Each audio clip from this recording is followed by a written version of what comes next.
Hi, everyone. Welcome to the Earthdawn Survival Guide, a podcast for novices and masters alike.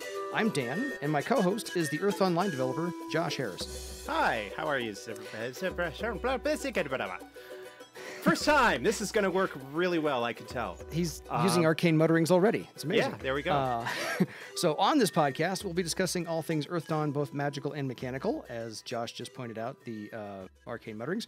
So we'll go from there.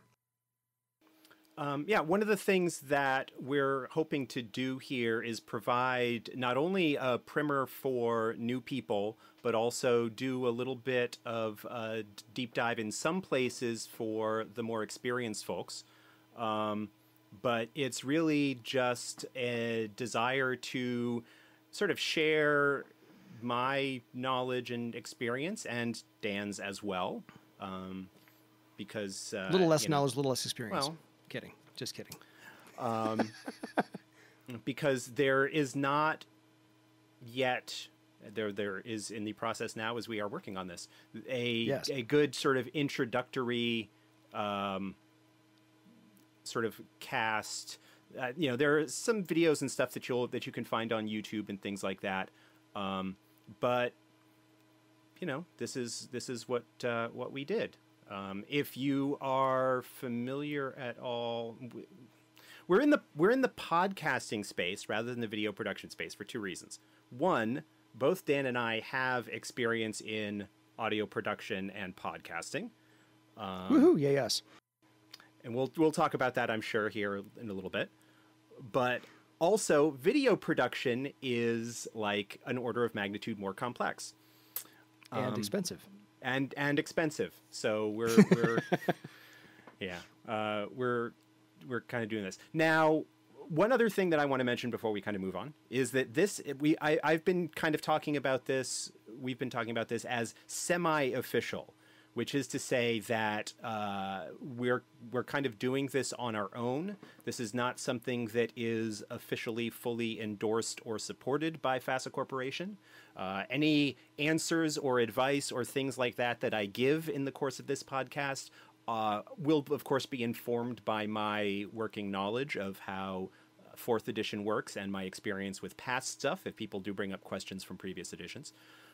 But take that from me as an enthusiastic expert rather than the word of God, which kind of gets into a whole philosophy thing, which we may get into at some point, whether tonight or in a later episode. I have a feeling someone will email us a question about that later on. Yes, I foresee that happening. Just my little murky summoning pool. I fully expect that. Speaking of getting a hold of us, we do have an email address. Contact us at edsgpodcast@gmail.com, and we'll go from there. So otherwise, I'm going to play host for just a quick second and treat Josh as my interview guest, like a late night talk show. So let's kind of go over our personal history with Earthdawn itself. Do you remember your introduction to the game or your first appearance of the game when it struck you to pick it off the shelf? Yes, I've told this story in other places, but my first non-Dungeons and Dragons role-playing game, because I played D&D for many, many years. I started playing with the old red box basic Dungeons and Dragons set, the one from the early 80s, edited by Frank Menser. Wow.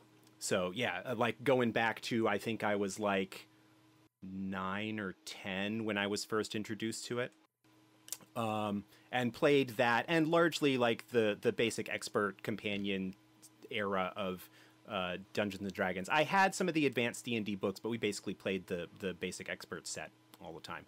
For Christmas, I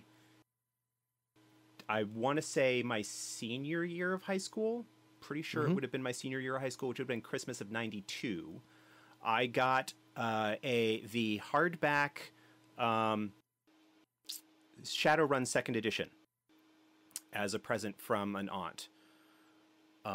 So that was my first non-Dungeons and Dragons game that I actually had. I had sort of experienced, like I knew about other games that were out there and stuff, but Shadowrun Second was my first non D&D game, and Cyberpunk, but it mixed that like magic and tech, and it was really, really cool.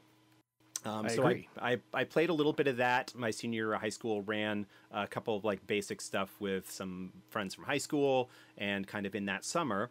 And then I graduated and did a brief stint at college, which I never finished. I only did about a year.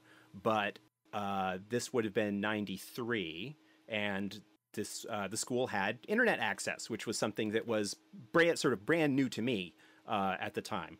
And as part of that, joined a couple of Shadowrun email lists, news groups like Rec Arts, role playing. Like so old people know what I'm talking about. But like this is back in the early days. But I went to a tech school, and so there was a computer lab in each of the dorms, and like my own email address and all that sort of stuff, which was all sort of brand new to me, and got into sort of the Shadowrun online community as a result. And in the discussion of that, of course, people who are familiar with their Earthdawn history will recognize 1993 was the year that Earthdawn was released at Gen Con. And so there was discussion on the Shadowrun email lists about this new game and how it had some interesting similarities and apparent connections. And this was before a lot of that stuff really started to get fleshed out in later years in Shadowrun supplements and stuff. But I had heard about this, and it seemed kind of interesting. And then a little bit before Christmas of that year, I went with some friends to the local mall, and we stopped by, pretty sure it would have been a Walden Books, maybe a B. Dalton. I think it would have been a Walden Books. Again, so. Yes. to date myself tremendously. And in like a cardboard stand-up display near the front of the store, they actually had like an Earthdawn like merchandising display with books in it. And so I was like, oh, wait, this is that game that people were talking about. And so I picked up the first edition hardcover. Nice. So that was my first exposure to it, and read it and went, wow, this is really kind of interesting. I also picked up right around that same time, I think it was in the campus bookstore at school, was the first Earthdawn novel, The Longing Ring, by Chris Kubasik. And I don't actually remember which I picked up first, whether I picked up the novel first because it was in the campus bookstore and store I would have seen it earlier, or whether I picked up the rule book first, but I got them roughly around the same time. And, you know, basically kind of went on from there. I didn't get a chance to run anything with it. I tried getting like a couple of people to give it a try. I remember loaning the book to somebody I did theater with, and he made a character and that sort of thing, but we never actually played. And I didn't actually get to start playing until actually a couple of years later, when I started running for the people that I was rooming with at the time once I had moved up to Maine. So that's my introduction. And Fair. The rest, as they say, is history. Because it happened in the past, and that is, of course, you know, the very definition of history. Exactly. How about you? Mine is not very dissimilar than that, honestly enough. I had not played role-playing games at all until I got into college, and I did 2 years, so not any better than you. I was introduced to it by a friend of mine who also was running Shadowrun, and that was my very first introductory game of any kind, so I've never played D&D to that point, and he introduced me to Shadowrun. I liked it. I made characters. I took over running the game from him. I ran it on the fly. Oftentimes after college, the classes got out, we just met in the common area in the lunchroom and played there for 2 or 3 hours, and then I got a lift home. And then we always, every other Wednesday, went to the comic book store, which was in a really big mall. And on the way down to the comic book store, we'd always pass It's Your Move, the game store. And I remember walking in there with my friend who's like, yeah, something new came out. Let's go take a look at it.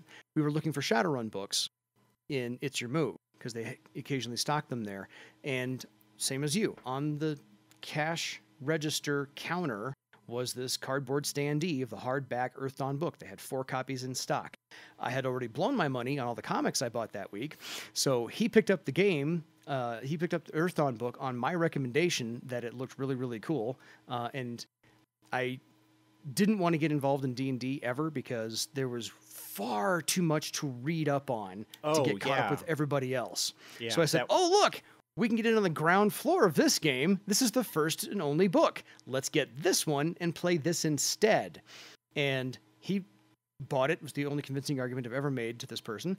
And so he picked it up in hardcover, and that was May. I distinctly remember it being May because school was almost out. So we figured we played over the summer a little bit. And then when the soft cover came out, I saved up some money for it, and I got the soft cover, I think that fall? Right around Christmas as well, something along those lines. So you probably like got first exposed the hardcover probably 94, it sounds like. Or maybe even a little bit later than that. So yeah, we would play Shadowrun, and during the downtime or dinner time, I'd read the Earthdawn book and loved it more and more the more I got to read it. So when I finally got my own copy in softcover, I highlighted the crap out of that thing. So yeah, that was my introduction to the game as well. I just loved the entire setting, and because the one thing that always bugged me about D&D is my friends loaned me the player's guide, and there was no story there. It was just stats. I didn't know where anything took place. I didn't have a city or a town or a map to go with. It was just, here's how to make a character. Great. Am I in this nether world? I didn't understand. So when Earthdawn laid out, here's the story, and here's the reason for all these things existing, and here's how your dice work, and here's why they work, and it's a mathematical progression formula. I just loved, I'm like, oh, this makes sense. You put me in a place that I can be, and you tell me how to make a character, and we can exist there, and that was it for me. So I've been trying to play this game for the last 25, 26 years, but it sat on my shelf for a while because I couldn't get anyone else to run the game. So I finally had to cave in, and I think in the late 90s, we were playing a very high-tech game, charts out the wazoo and dice out the wazoo as well. And my friends are like, I really just miss good old-fashioned simple fantasy swords and so forth. And I'm like, do I have the game for you? Let's do this one. And I picked up a pre-gen adventure out of the ether, I think off the internet as well, and then read that, prepared to run it, read the books all over again, made characters for everybody, and we went from there. And we've been playing it off and on ever since late 1999, 2000, somewhere in there. So, yeah. So that's my history with the game. I picked it up. I told my friend to pick it up. He did, and then I've been on it ever since because it just has. It feels like if I were to write a fantasy game, this would be the one I would write. It's got enough cool stuff, enough evil stuff, the right kind of magic, and the magic takes an effort. It's not just, I happen to know this spell because I can say 3 words backwards or whatever. No, there's some effort put into everything, and you have to earn everything along the way. There's not a whole lot that's just handed to you once you get started playing. So that's personally why I prefer Earthdawn over just about everything else for fantasy is concerned. So that's me. I'm a little biased. But that's what we're here doing a podcast about. That's right. Yeah. So since we're on the 4th edition of Earthdawn, which I think technically is the 5th because there was one in the middle that was just a revamped version of. So classic is the redone first edition. It depends how you count, but yeah. Yeah. So we had 1st edition, 2nd edition by Living Room Games, 3rd edition by Red Brick, and then Classic by Red Brick, which was the redone 1st edition. Yeah, those actually were in the other order. Classic was before 3rd, but that's fine. I was just doing the counting. So 1st, 2nd, Classic, then 3rd, and now we're on to 4th. And I don't want to infer anything here for the listeners, but I'm pretty sure that 4th edition doesn't erase anything prior to 4th edition. It just builds upon it. Is that right? Sort of.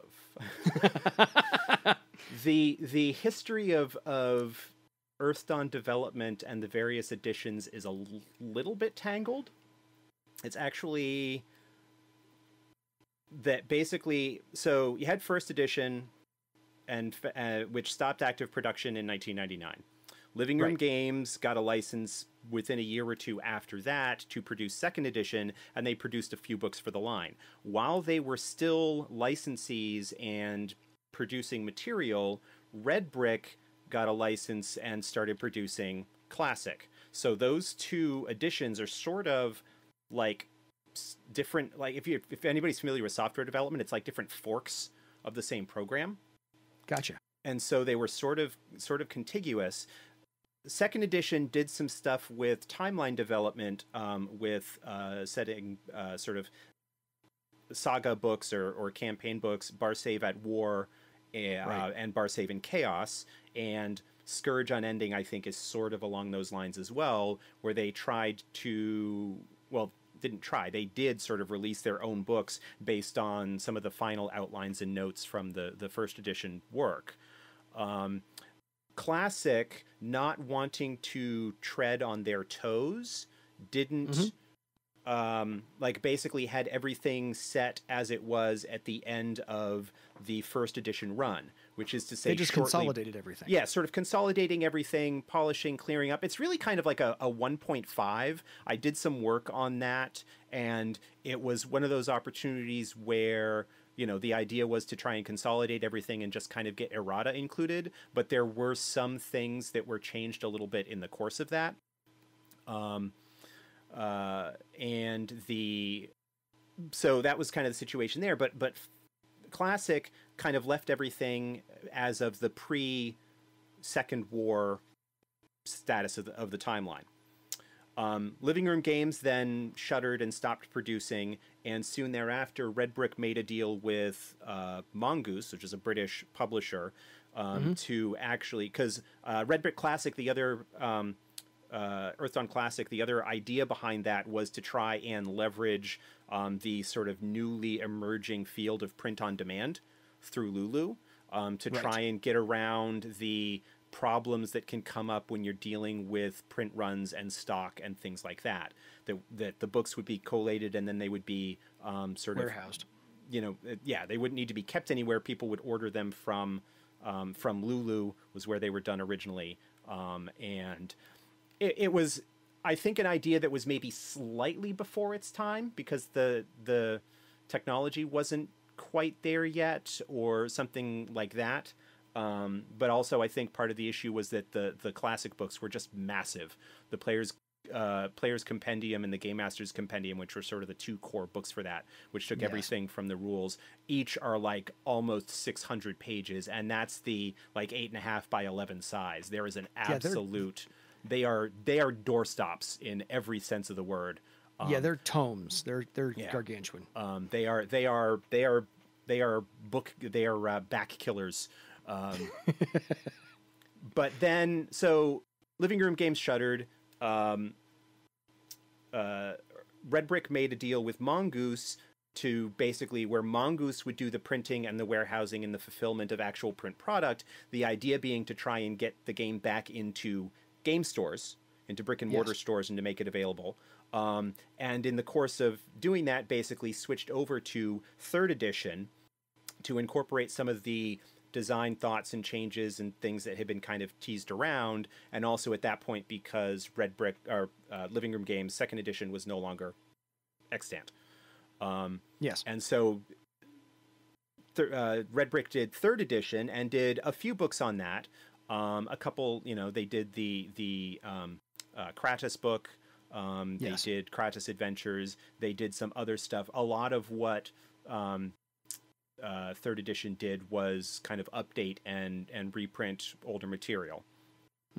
And then for various reasons that aren't worth going into, Red Brick basically shuttered, and the Earthdawn license was at that point kind of brought back in-house with a fully owned subsidiary of FASA Corp called FASA Games, and basically said, okay, we're going to, you know, the production of Earthdawn material is going to be sort of brought back in-house. And it is sort of at that point that I re-enter the story after having been involved peripherally in playtesting and offering consultation on second edition as well as classic, and a little bit on third, but my kids were young and so forth, and so I kind of backed away. But they were older, and so I came in, and basically I was the one that decided, in order to make a clean break from the drama that was the end of the Red Brick era, to make fourth edition, and really take the opportunity to do some not huge but significant mechanical overhauls, try some things out, to kind of update the game engine in some respects, but also to get past the several years hanging of just before the Second War kind of situation, and just bit the bullet and said, well, we're going to advance the timeline, 6 or 7 years. The Second War will have happened. We're going to have the game set in the aftermath of that with a new status quo and move forward from there. So in the point of this long history, aside from maybe people are interested in it, but is to say that there are things that were done in second edition by Living Room Games, which is the Barsave at War and the Barsave in Chaos and Scourge Unending. Some of the events that happened in those also sort of happened in the what is now the background of fourth edition. They did not necessarily happen the same way, but the further from that that war timeline that you stray, the more that things differ. The war itself being based on a reasonably fleshed out outline that was sort of in early development when the game was first edition was shuttered, and then everything kind of going beyond that came from less and less notes and ideas and more fluffy kind of just ideas scattered on various sources. That's okay. So people who are familiar with the war from second edition and who read the history chapter in the fourth edition GM's guide will see many similarities, but there are some things that I changed deliberately so, for various reasons. That's okay. So, I think one of the beautiful things about Earthdawn is that it's all written from a first-person perspective. A lot of it is, yeah. Yes, and so you can easily just write out, well, that's what somebody wrote as propaganda, per se, and they can just excise that part from second edition and go with fourth edition timeline. Right. Maybe. Yeah. As a thought. Yeah. I mean, people can do that. And that's fine. Again, sort of getting back to what I was saying earlier, where I'm talking as an enthusiastic expert on the subject and not trying to dictate how people run their games or decide what happens at their table. Sort of once you buy the books and you start running your game, even if you're running it based on officially published adventures or hooks or ideas or stuff that are in books that we release, at that point it's yours, and you can change, fold, spindle, mutilate, alter, whatever, in the way that you think best works for you and your table and the story that you want to tell. And my goal whenever I try to answer questions is to really offer some insight into why, at least especially when it comes to mechanics, but also from a storytelling point of view, is to offer some insight as to why the choices, the decisions were made that were made. Yes. And, at that point say, with this understanding, feel free. And I also, one of the things I like to do when people are looking for advice or suggestions, especially if it's something that hasn't been fleshed out a lot, is to say, well, here's one way you can do it, and it would have this effect, and here's another way. I am really kind of a designer in that sense, that I like to look at the consequences of what certain decisions are, and the integration of rules and setting in Earthdawn kind of makes that ideal. There are things that we have done in the development of fourth edition rules where some things were chosen simply because they, well, not simply, but in part because they imply certain things about the setting, or if you take it to its logical conclusion, there are, like, if we allowed something, it would have a much greater effect on the setting as it has been presented so far. Yes. And that can, those are the sorts of things that we need to watch out for when we are preparing the game for broader public consumption. People can do different things in their home game because they don't necessarily need to think as broadly about the consequences for further products down the road, or things making like totally wacky, out there, unbalanced, off the wall craziness. Yes.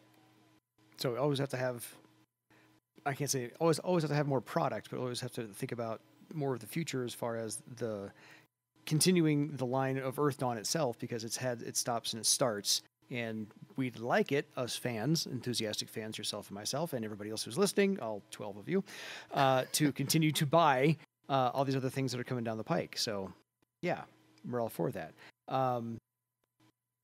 So let me ask you this. Do you think Earthdawn was influential to other games at the time it came out, or even the time it shuttered? Because my question is based upon this, where I did end up playing a couple of second edition D&D things, and then they revamped D&D mechanics and brought out third edition.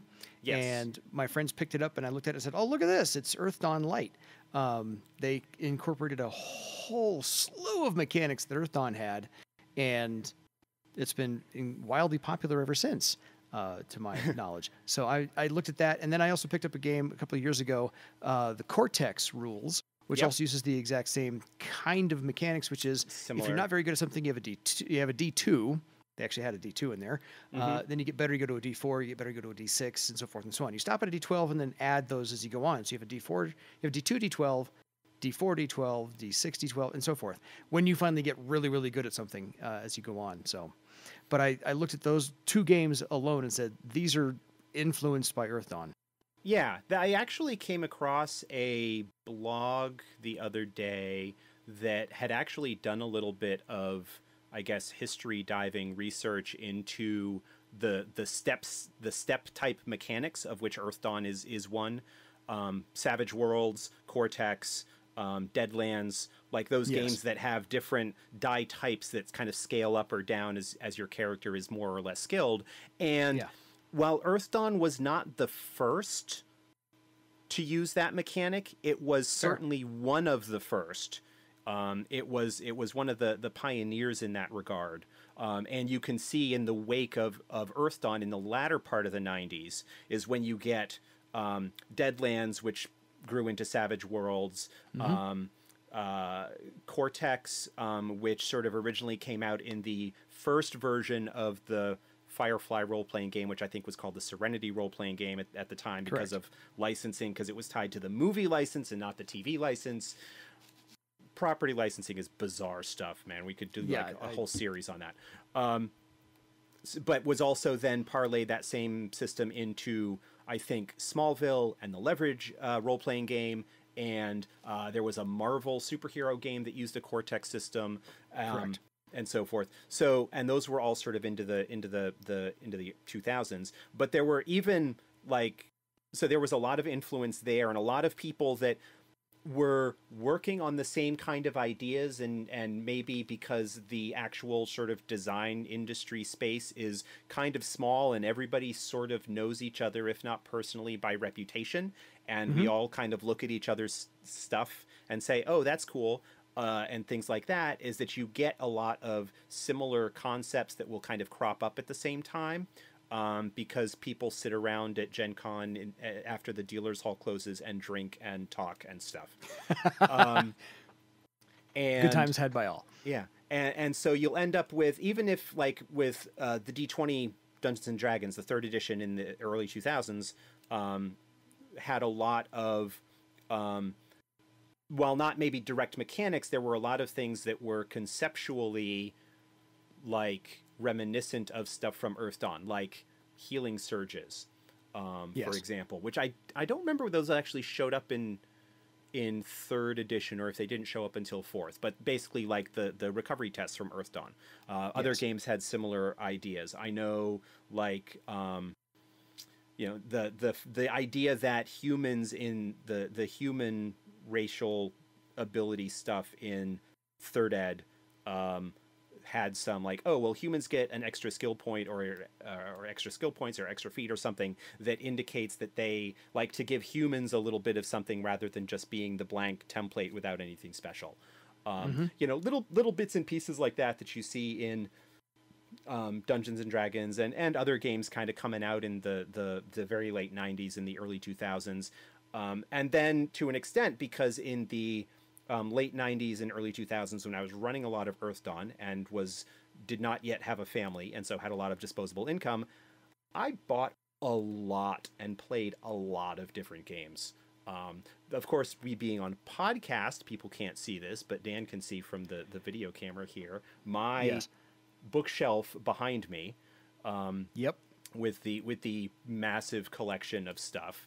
And so what ended up happening when I came to start working on 4th edition, I kind of did what games in the early 2000s and stuff did with regards to Earthdawn and sort of other games from the 90s era, which is to look at those and say, okay, what ideas and innovations have been developed here, and like what are the trends and what are the things that people are looking at, and how can those be incorporated into Earthdawn while still maintaining as a longtime fan and aficionado of the game without gutting what really makes the game iconic in its own way.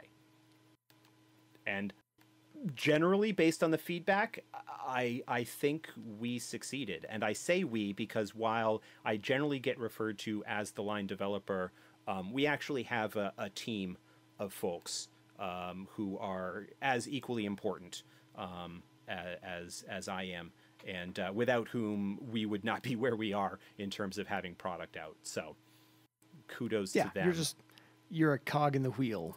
I am, and I'm sort of in some respects I'm in some respects sort of the public face and spokesman, because as our roles have been sort of refined, that is like sort of the interactions and stuff is one of my stronger suits.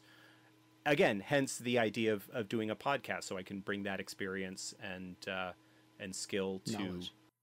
a new area. Absolutely, I'm all for it.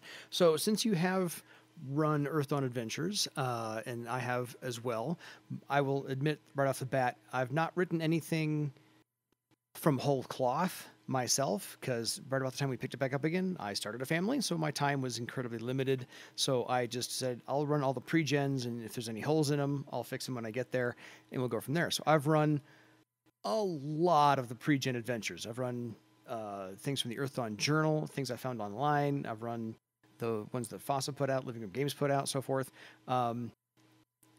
Which have you done more of? Created from whole cloth or the pre-gens? I have run most of the stuff that was officially released by FASA.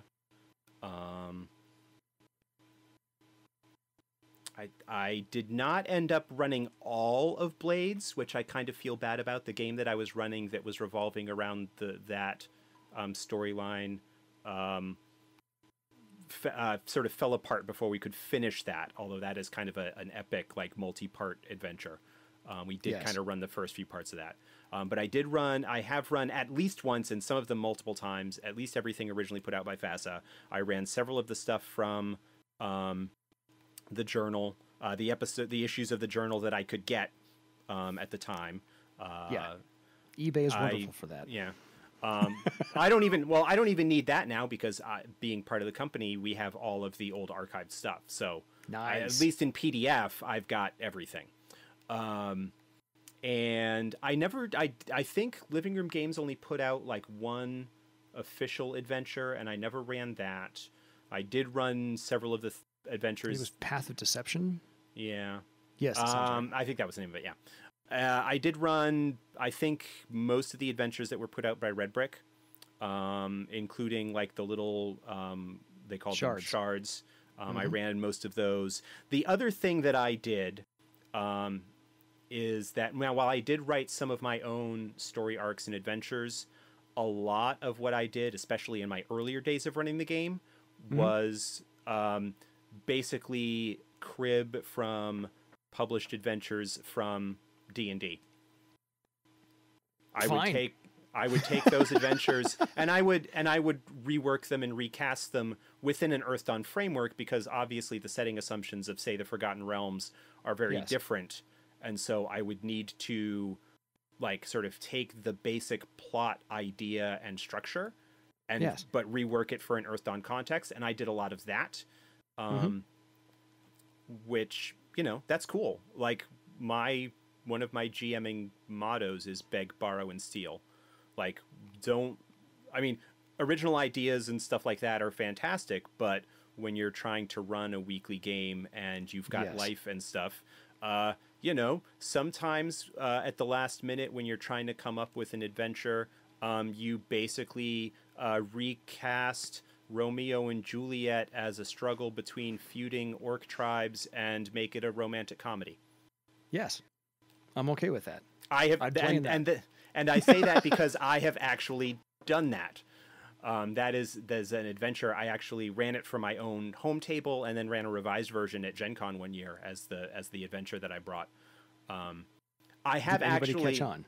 Oh yeah. Oh, because I was blatant about it. I was like, the name of the adventure in the Gen Con program was, I think, A Tale of Two Houses. And then I think was what I called it. I think I called it A Tale of Two Houses. So the title wasn't a giveaway, but the description of the adventure, because in the Gen Con catalog, when you like submit your adventure, you have to have a short paragraph description.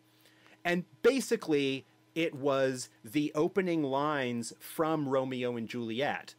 Just basically recast, like, it's in Werchaw's that we set our scene, two houses. Oh no, the name of the adventure was Alike in Dignity, because that was a line from Two Houses Alike in Dignity, you know, blah, blah, blah. And so, you know, basically anybody who had at least a little bit of Shakespearean background would pick up on that. And then it kind of like, you know, went on from there as the adventure unfolded, that you clearly had these two feuding houses, and the kids were, you know, clearly running off together, but instead of having it be a tragedy, I decided to cast it as a comedy. That works. It's more entertaining that way. Yeah, I think personally. I mean, you can do tragedy, but one of the things that I like to do with, especially like one shots and stuff that I run, is to play against type, or to shake up expectations a little bit. I agree. And Earthdawn is a dark game. It's a sort of, it can very easily stray into horror genre, which is fantastic. I think it's phenomenal, but I also like playing around with some more lighthearted stuff and doing things that, you know, kind of go against type in that regard. And I think, you know, running a romantic comedy is definitely one of those sorts of things. Well, when one of the main talents you get to use is called avoid blow, insert your own jokes here, all the rest of us have, then by all means you need to find the humor in some cases. And I have as well. My absolute favorite introductory game to run for anybody else who wants to play this as just let's see what this is about, or I convinced them, sit down, play this one for a while, ignore your other game, try this out, it was originally called A Search for Wisdom, and it was in the Earthdawn Journal, number 2. They redid it as a shard for third. Third edition. Classic or third, yeah. Yeah, and they renamed it to Runevir's Tomb. Runevir's Tomb. I have run that probably 4 or 5 times. I've run that at least 5. And that's my favorite one. It has literally everything you need. It's got bandits. It's got a horror at the end. It's got political intrigue.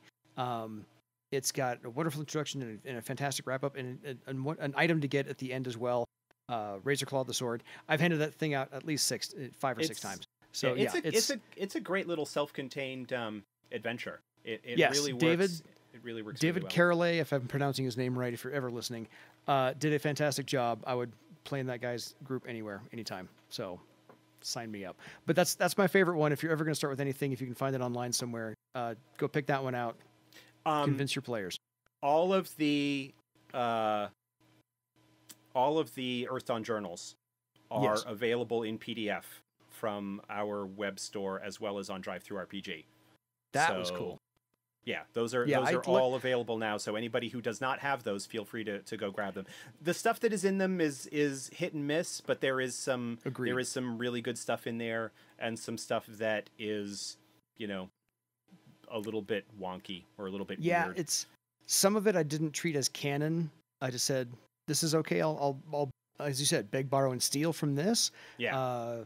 Because we've taken some of those ideas that were in there, because people created their own disciplines. And part of the first edition is you actually gave you the rules on how to select talents to create your own discipline that you didn't find in the first 15.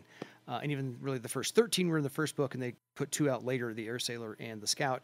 So it became the first 15. And a couple of those I looked at and said, this is a great idea. You put the talents in the wrong places. But good idea, like your thought process. So, and I know so as part of this podcast, we're going to talk about upcoming products that Fosse Games is releasing. And there's one in the works right now. The Kickstarter, I know, finished, and the books are coming out admittedly late, but better late than never. Yeah, we've got some final layout to do on Mystic Paths, which is the shorthand. The full name is the Adept's Journey Mystic Paths. But the Mystic Paths book, doing some final layout to kind of get that all up and ready to go. And we're hoping, knock on wood, that the PDF release will be out. We're recording this here the first week of October. Will be out a little bit later this month here, so October of 2019. We were originally planning for a release in September. Things happened, as they sometimes do, but we're not, taking a year to get a book out. We're a month behind. So there's that. And we've got other stuff that we'll talk about. Yeah, I mean, again, I don't want to give people the impression that this is just going to be sort of a shill thing. I mean, we are shilling. A little bit. Let's not make bones about it. We are shilling, but we are doing it in the sense of offering a guide and a reference and sort of help and things like that. I think this podcast idea you had, and you signed me up for it, so I thank you for that. Is let's keep the torch alive. Let's keep the fires burning. The home fires burning for Earthdawn. B, let's see if we can sell some stuff and hook people onto this game. Because C, I remember the forums many, many years ago where people are like, I'm in a town, I can't find anyone to play this game with me. I've tried. How do I find other players? How do I find a GM for this thing? So if we can increase the fervor for this game, and word of mouth will help spread this a little bit, then by all means we can find all those lost souls some places to play. Yeah, absolutely. And I'm all for that. So this is not anything to do with the game, this episode, really. Thank you for listening. We're in about 3/4 of an hour at the moment. We will, on further episodes, get into the disciplines one by one, the races one by one. We'll actually put on some old legends, maybe from the first edition that haven't seen print since. We'll talk about some geography and some good places to go to. We'll do some under the hood type game concepts and break some things down as to why some decisions were made, what things were and were not updated. Kind of go from there. Do you have any? So you've run Earthdawn. I've run Earthdawn. Do you have a favorite character? Have you gotten to play it much in the last 20 some odd years? Okay. I mean, I tend to GM a lot more, but to perhaps plug another audio project that I am involved with, I am. Since it came up, I wasn't going to do this, but there is an actual play podcast called Legends of Earthdawn, and you can find it at legendsoferthdawn.com. I've listened to the first 6 at the moment. I'm catching up on it. We've got 20 odd episodes that are out thus far. In it, I actually play rather than GM, because when they approached me to do it, I think it was about 3 years ago, it was kind of like, I would totally be down for that. But I don't have a lot of free time because the team wasn't really built for things at that point, and I didn't have a lot of free time. But it was like, I will be able to do one night a month to play for 4 hours or so, and then like let other people handle the rest of the audio production, and I will kind of come on and bring my expertise as an experienced player. We've got a couple of experienced folks and then several new ones, but I play Virag, a troll neithermancer, who just as of our playing, though the released episodes are not at that point yet, as of playing right now, just reached 6th circle. And so we are really now getting into what I think is the real like high point meat of the mechanics of the game, where you've got a really nice suite of abilities and stuff like that. And it's so a 4th edition live. It is plot, yes, live, it is a live is play. a 4th edition game. It is using the current edition. Okay. It is hosted and sort of part of the Shadowcasters network. So if people are Shadowrun fans and there's like a bunch of audio podcasts associated with that, it's part of that crew of folks. And several of the people on the show with me are veteran Shadowcasters. So it's a lot of fun. I have a lot of fun playing in it. The people who are in it as well are all tremendously enjoyable. Yeah, I mean, I know that, like, I actually heard from someone the other day who is really happy that it's going. Their only complaint is that episodes don't come out quickly enough. Fair enough. Yeah, I've, like I said, I'm into the first 6 so far, just listening to everything. And I'm enjoying it because I've learned things in between the combat scenarios. I'm like, yeah, combat left and right all over the place. Let's go. New talents here. People are discovering how the dice work, and people are discovering how karma works, and the downtime between. I think the episode I just listened to, your Nethermancer went in and found a teacher. Oh yeah, had that long role-playing session with the teacher Yes. in the floating city, I think it was. Yes, you're correct. Yeah. And so I loved all of that just for the character interactions, and apparently your troll sounds a little bit Irish when you talk in character. So my troll is, in addition, is female.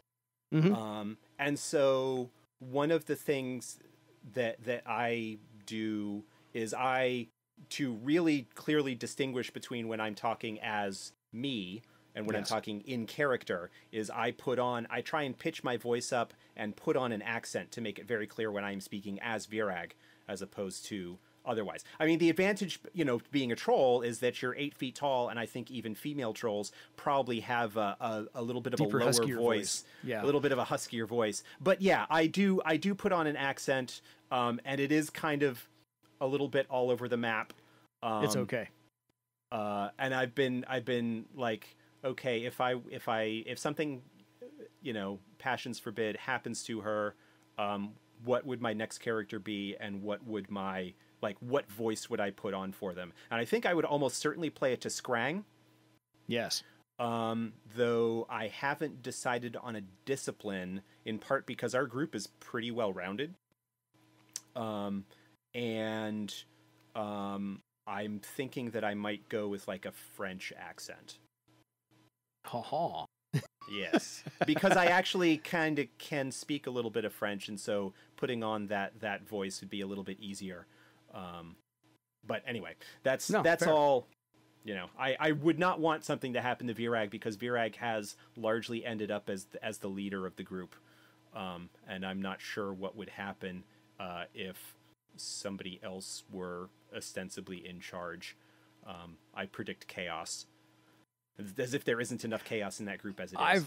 I've heard everybody else in that group, and I agree with you. There would be mass chaos ensuing in dogs and cats living together in mass hysteria.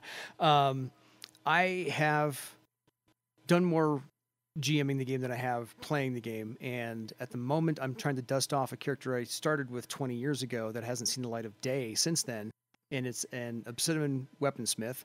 But the most fun I've had playing has been with a dwarf thief who doesn't steal for himself. He steals because it's the right thing to do, and he steals for everybody else. So he doesn't keep his misbegotten gains. He's like, oh, somebody took that from you? Right, I'll go get it back. And then he just goes and gets it and brings it back. Kind of a Robin Hood thing. More or less something. He just sees the balance, the scales of justice always need to be balanced. And so he's like, this is a wrong thing. I'll go try and correct it. But he does have one edict, which is he does not touch dead things. So he does not loot dead bodies, which is, I know, completely antithetical to every other rogue or thief out there in other games, but my guy just does not touch dead things. And so I find fun in that someone else has to go loot the body. I'll kill him, but someone else has to go loot him. I'll rob him if you're alive, but as soon as you're dead, I don't care. So just one of those little role-playing tidbits I like to throw in with my characters as well. Other than that, anything else you want to bring up on the introductory episode of the Survival Guide?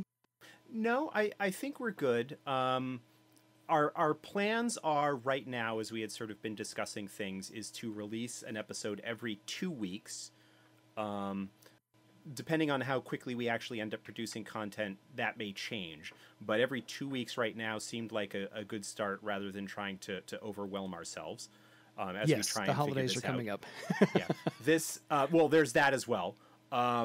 This episode has been a little bit more sort of rambly than I think we want to be in the future. We've got some sort of rough outlines in place for the next few episodes. The next one coming up is our sort of unofficial title for it is game concepts, where we're going to kind of talk about the really like broad strokes of things before we start diving into a little bit more detail. We're shooting for ideally like 30 to 40 minutes an episode, depending on the content and what gets included. Because I think it's easier for people to listen to shorter episodes. And it might be that if our recording ends up being a little bit longer, we might end up doing it where we will like break up one night of recording and have that be 2 weeks worth or something like that. A lot of what we're doing here is we're kind of still figuring out exactly. We've got a good starting point, and based on feedback, assuming that we get any, we will, we might make shifts, and some of the plans that we have, we might move something up if we get a good question about a certain topic, or things like that. So he mentioned the email address before. We're at the end of the episode, so we might as well mention it again. That's EDSG podcast, as in Earthdawn Survival Guide podcast at gmail.com. We will we'll have that, and we'll be able to answer questions and have them on the show, or even if you don't want to have it on the show, just want to provide feedback or whatever, that would be great. Absolutely. Of course, you can follow me on various social medias. Primarily Facebook and Twitter are sort of the two ones that I hang out the most on. And of course, there's the official FASA Games Facebook page as well, where news and updates and links to blog posts and things like that happen. There's official FASA Discord server. There is the FASA Games website, which has forums that blogs are, and the blogs, and it's got sort of old style forums as well that are active here and there. So there's a lot of opportunities to engage, and this is just another one. As I'm saying, semi-official opportunity. So absolutely, at least an enthusiastic opportunity. Yeah, on both of our behalves. Right. Yeah. So okay, fair enough. We're coming in just under an hour. I like this. We're fine with that. Yeah. A little bit long perhaps for an intro, but I think that's okay, where we've been kind of just chatting, and hopefully people enjoy that, and we'll try and be a little bit more focused in the future. But this I think gives a good kind of broad experience of us, and a little bit of historical background of the game's development. So so let me ask you one last question before we sign off. Is there any Sure. So before you became a line developer and got access to all the stuff, was there anything you did not have before you became a line developer that you wanted to get? Or what was the one thing you really wanted to get since you got access to the stuff? Was there like a box that you didn't ever pick up, or some? No, I actually got all of the original first edition materials as it was released, because my local game store, I was running a campaign in the store after hours, but for like some of the regulars that we were playing in the store after hours, and because I was running for them, and it was known that I was a big fan, the store got the new stuff in all the time. So I actually picked up all of the first edition stuff as it was released, basically. The only stuff that I don't have in print at this point are a couple of issues of the journal that just never, the store never got them in. I did not get the print versions of the Cathay books from 3rd edition. Mm-hmm. We can maybe talk about that in some future episode, but I was never as enthusiastically interested in it as some people were. I've got it on PDF now and it's fine, but I never decided to pick it up in print. Fair. I don't think it ever became available, and I wasn't working with Red Brick at the time to sort of get contributor copies. But no, I pretty much have everything. I've even got like multiple copies of the core book, and I have a still wrapped Bar Save box set, in addition to the one that I sort of used, for my regular gaming and whatnot. All the novels. I've even got copies of the like the lost novels that were not released in the original FASA run, Life Rock and Scars. I have both of those actually in print. So yeah, no, the old version, or both versions, the Perospera press version or the Perospera press versions for both of those. Gotcha. Okay, I have both. I have 2 of each. I have one old Perospera press version, and I have the new updated, revised, or re-edited Red Brick version. So I've got them both. So I'm with you there. The one they did on POD, yeah. Yeah. So I have, like you, everything. Yeah. I think probably the one thing that I was like happy to get, that the opportunity didn't arise until I became sort of a developer on the game, was the red limited edition first edition hardcover. Oh yeah, that's the one thing I don't actually have. Yeah, I was basically offered one by somebody at Gen Con who had 2 and knew that I didn't have it, and basically offered to sell me their extra. Wow. And so there are perks. Yeah, and so I was like, yes. And so I have that now on the shelf back here as well, in a protective plastic sleeve cover. So absolutely. What else would you do with it? Then keep it in good shape. Fair enough. Josh, thank you for your time. I thank you for keeping the light burning for all of us for Earthdawn, because this game needs wider recognition and more sales, more ads, and all kinds of things to let everybody know it's a better game than most of the ones out there. All right. So other than that, folks, I thank you for listening, being active on the blogs, the forums, reaching out to Josh and or us, mostly Josh, just going to let you know that one now. Otherwise, we will catch you next time. Thank you for listening, and now it's time for you to go make your own legend. Bye, everybody. Good night.